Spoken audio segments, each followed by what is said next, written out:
لا حول ولا قوة إلا بالله العلي العظيم. أعوذ بالله من الشيطان اللعين الرجيم. بسم الله الرحمن الرحيم. الحمد لله الذي هدانا لهذا وما كنا لنهتدي لولا أن هدانا الله. لقد جاءت رسل ربنا بالحق. الصلاة والسلام والتحية والإكرام على نبينا وحبيب قلوبنا وطبيب نفوسنا مولانا أبي القاسم محمد وعلى أهل بيته الأطيبين الأطهرين الأنجبين الأكرمين المعصومين المظلومين واللعنة الدائمة على أعدائهم أجمعين. أما بعد، فقد قال الحكيم في كتابه العظيم: بسم الله الرحمن الرحيم. ومن يبتغي غير الإسلام دينا فلن يقبل منه وهو في الآخرة من الخاسرين. عزیزان محترم، غلامان حیدر کرار، سوگواران مظلوم کربلا، میں نے جس آیت کریمہ کی تلاوت کا شرف حاصل کیا، اس میں قرآن پوری وضاحت کے ساتھ سورہ آل عمران کی آیت نمبر 85 میں یہ کہہ رہا ہے، اعلان کر رہا ہے، تمام انسانوں کے لیے واضح کر رہا ہے کہ وَمَن يَبْتَغِ غَيْرَ الْإِسْلَامِ دِينًا، جو شخص بھی اسلام کے علاوہ کسی اور دین، مذہب اور راستے کو اختیار کرے گا، فَلَن يُقْبَلَ مِنْهُ، اس سے وہ راستہ قبول نہیں کیا جائے گا، اس سے وہ دین قبول نہیں کیا جائے گا. وَهُوَ فِي الْآخِرَةِ مِنَ الْخَاسِرِينَ، اور وہ آخرت میں گھاٹا اٹھانے والوں میں ہوگا. میں نے کل کی گفتگو میں عرض کیا تھا کہ قوانین شریعت سب کے لیے ہے، پیغمبر کے لیے بھی، وہ ہادیان الہی جو تحفہ ہدایت لے کر آئے ہیں، جو خدا کی طرف سے معلم اور مبین بنائے گئے ہیں، ہمارے ہادی بنائے گئے ہیں، ان کے لیے بھی قرآن کہتا ہے ثم جعلناک علی شریعۃ من الامر فاتبعھا، انہیں بھی قانون کا اتباع کرنا ہے. اور جب عام انسانوں کی گفتگو آتی ہے تو قرآن واضح طور سے یہ کہتا ہے کہ وَمَن يَبْتَغِ غَيْرَ الْإِسْلَامِ دِينًا، جو شخص بھی اسلام کے علاوہ کسی اور دین، مذہب، قانون اور شریعت کا اتباع کرے گا، فَلَن يُقْبَلَ مِنْهُ، اس سے ہرگز اسے قبول نہیں کیا جائے گا.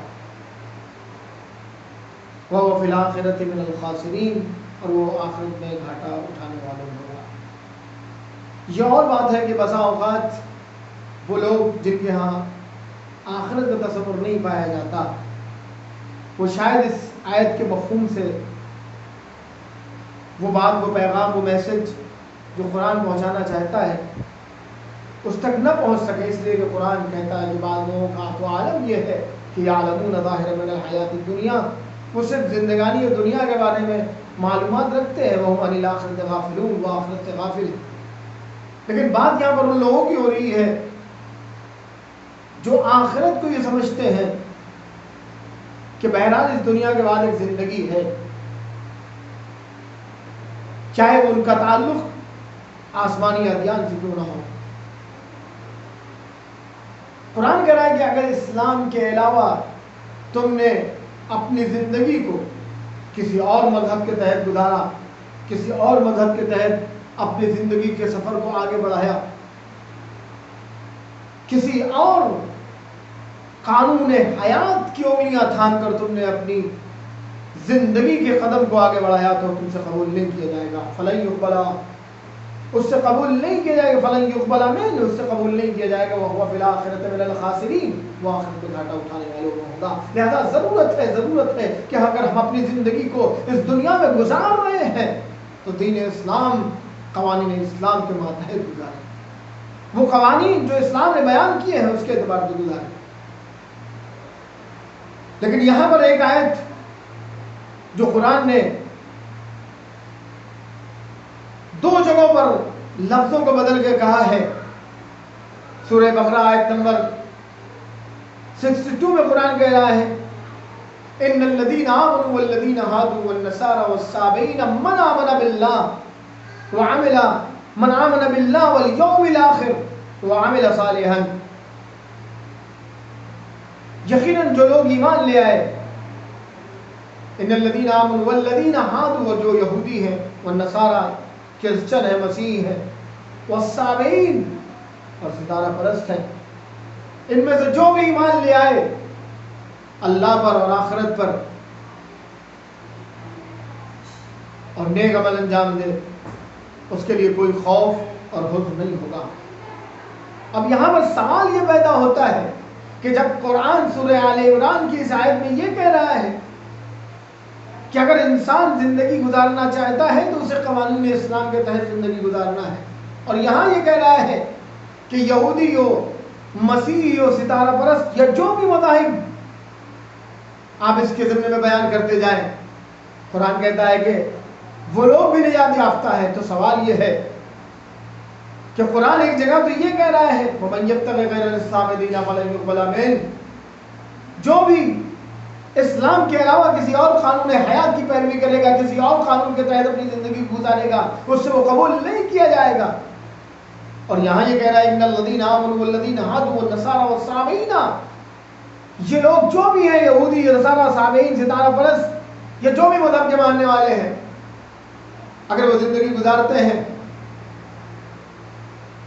تو ان کے لیے لا خوف علیہم، ان کے لیے کوئی خوف نہیں ہوگا، ولا هم یحزنون، اور ان کے لیے کوئی غم نہیں ہوگا۔ اب یہ لمحہ فکریہ ہے۔ عزیزو، اگر قرآن صرف یہ کہہ دیتا کہ یہودی، کرسچن، ستارہ پرست یا جو بھی مذاہب اس دنیا میں پائے جاتے ہیں، اور ہمارا ہندوستان تو مذاہب کا میوزیم ہے، یہاں تو مختلف مذاہب پائے جاتے ہیں، تو جتنے مذاہب بھی ہیں، اگر قرآن یہ کہتا کہ اس مذہب کو مانتے ہوئے وہ عمل صالح انجام دیں تو وہ نجات یافتہ ہے، ان کے لیے کوئی خوف اور ان کے لیے کوئی حزن نہیں ہوگا، تو پھر یہ اشکال ہوتا، پھر یہ اعتراض ہوتا، پھر یہ کمنٹ ہوتا کہ قرآن ایک جگہ تو کہہ رہا ہے وَمَن يَبْتَغِ غَيْرَ الْإِسْلَامِ دِينًا فَلَن يُقْبَلَ مِنْهُ، اور یہاں کہہ رہا ہے کہ نہیں، جس مذہب کا ماننے والا ہو اگر وہ نیک کام کر رہا ہے تو اس سے وہ قبول کر لیا جائے گا۔ عزیزو، اس آیت میں قرآن جو کہہ رہا ہے وہ یہ کہہ رہا ہے من آمن باللہ، قرآن کہہ رہا ہے ان الذین آمنوا والذین ہادوا والنصارى والصابئین من آمن باللہ والیوم الآخر، جو اللہ پر ایمان لے آئے اور یوم آخرت پر ایمان لے آئے۔